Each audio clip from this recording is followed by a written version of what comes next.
ಹೌದು, ಸದಾ ಕಚೇರಿಯಲ್ಲಿ ಕುಳಿತು ಕಡತಗಳಿಗೆ ಸಹಿ ಹಾಕಬೇಕಿದ್ದ ಸರ್ಕಾರಿ ನೌಕರರು ಇಂದು ಚಿಕ್ಕಬಳ್ಳಾಪುರ ಜಿಲ್ಲಾ ಸರ್ಎಂವಿ ಕ್ರೀಡಾಂಗಣದ ಮೈದಾನದಲ್ಲಿದ್ದರು.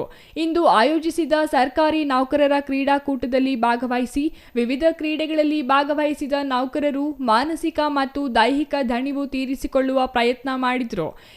ಇಂದು ಆಯೋಜಿಸಿದ ಸರ್ಕಾರಿ ನೌಕರರ ಕ್ರೀಡಾಕೂಟಕ್ಕೆ ಸಂಸದ ಡಾಕ್ಟರ್ ಕೆ ಸುಧಾಕರ್ ಚಾಲನೆ ನೀಡಿದರು. ಕ್ರೀಡಾಕೂಟಕ್ಕೆ ಚಾಲನೆ ನೀಡಿ ಮಾತನಾಡಿದ ಸಂಸದ ಡಾಕ್ಟರ್ ಕೆ ಸುಧಾಕರ್ ಅವರು, ಸರ್ಕಾರಿ ನೌಕರರ ಕ್ರೀಡಾಕೂಟ ನೌಕರರಿಗೆ ತುಂಬಾ ಅಗತ್ಯವಾದದ್ದು. ನೌಕರರ ಕೆಲಸಗಳಿಂದಲೇ ಇಡೀ ದೇಶದ ಆಡಳಿತ ವ್ಯವಸ್ಥೆ ನಡೆಯುತ್ತಿದೆ. ಪ್ರಧಾನಿಯೆಂದು ಯಾವುದೇ ಹುದ್ದೆಯಲ್ಲಿದ್ದವರು ಆದೇಶ ಮಾಡಿದರೆ ಅದನ್ನು ಅನುಷ್ಠಾನ ಮಾಡುವವರು ಸರ್ಕಾರಿ ನೌಕರರು. ಸರ್ಕಾರಿ ನೌಕರರ ಬಗ್ಗೆ ನನಗೆ ವಿಶೇಷ ಅಭಿಮಾನ ಇದೆ.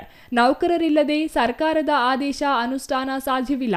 ಹಾಗಾಗಿ ದೇಶದ ಆಡಳಿತ ವ್ಯವಸ್ಥೆಯಲ್ಲಿ ಸರ್ಕಾರಿ ನೌಕರರ ಪಾತ್ರ ಅತ್ಯಂತ ಮಹತ್ತರವಾದುದು ಎಂದರು. ಸರ್ಕಾರಿ ನೌಕರರಾದ ನಿಮ್ಮ ಮೇಲೆ ಗುರುತರ ಜವಾಬ್ದಾರಿ ನೀಡಲಾಗಿದೆ.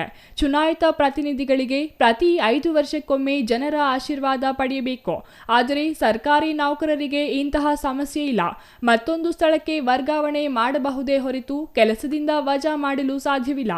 30 ವರ್ಷಕ್ಕೂ ಹೆಚ್ಚು ಕಾಲ ನೀವು ಅಧಿಕಾರದಲ್ಲಿಯೇ ಇರುತ್ತೀರಿ.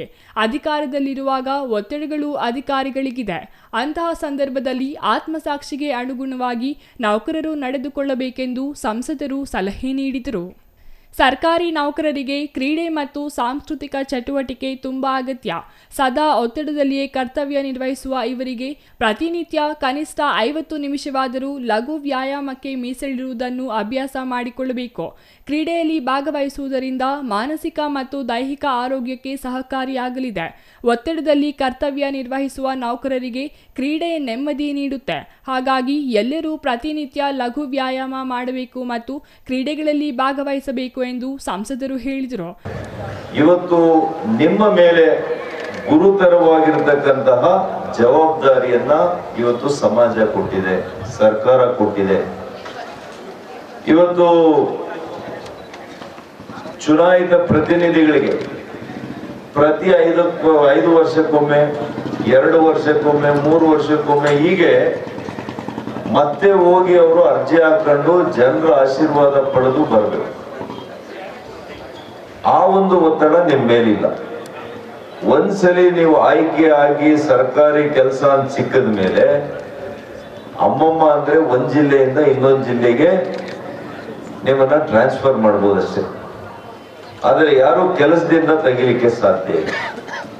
ಸುಮಾರು 30 ರಿಂದ 38 ವರ್ಷಗಳವರೆಗೂ ಕೂಡ ನೀವು ಅಧಿಕಾರದಲ್ಲಿ ಇರ್ತೀರಿ. ಆ ಅಧಿಕಾರದಲ್ಲಿ ಒತ್ತಡಗಳು ಇದೆ, ಇಲ್ಲ ಅಂತ ನಾನು ಹೇಳೋದಿಲ್ಲ. ಅಧಿಕಾರಿ ಮಿತ್ರರಿಗೆ ಬಹಳಷ್ಟು ಒತ್ತಡಗಳಿರ್ತದೆ. ಆಗುವಂತ ಕೆಲಸನ ಸುಗಮವಾಗಿ ಮಾಡ್ಬೋದು. ಆಗದೇ ಇರುವಂತ ಕೆಲಸಕ್ಕೂ ಕೂಡ ಬಂದು ಒತ್ತಡವನ್ನ ಏರ್ತಾರೆ. ಆದ್ರೆ ನಾನು ಇಷ್ಟೇ ಹೇಳ್ತೇನೆ ತಮಗೆ, ಎಲ್ಲಿ ನಿಮಗೆ ಸಾಧ್ಯ ಇದೆ, ಕಾನೂನಾತ್ಮಕವಾಗಿ ನಿಮಗೆ ಮಾಡಲಿಕ್ಕೆ ಸಾಧ್ಯ ಇದೆ, ಅದನ್ನ ಸಕಾರಾತ್ಮಕವಾಗಿ ನೀವು ಸ್ಪಂದನೆ ಮಾಡಿ, ಜನಪರವಾಗಿ ನೀವು ಆಲೋಚನೆ ಮಾಡಿ. ಕ್ರೀಡಾಕೂಟದಲ್ಲಿ ನಗರಸಭೆ ಉಪಾಧ್ಯಕ್ಷ ನಾಗರಾಜ್ ಸೇರಿದಂತೆ ಇತರರು ಉಪಸ್ಥಿತರಿದ್ದರು. Ambarish N, CTV news, Chikkaballapur.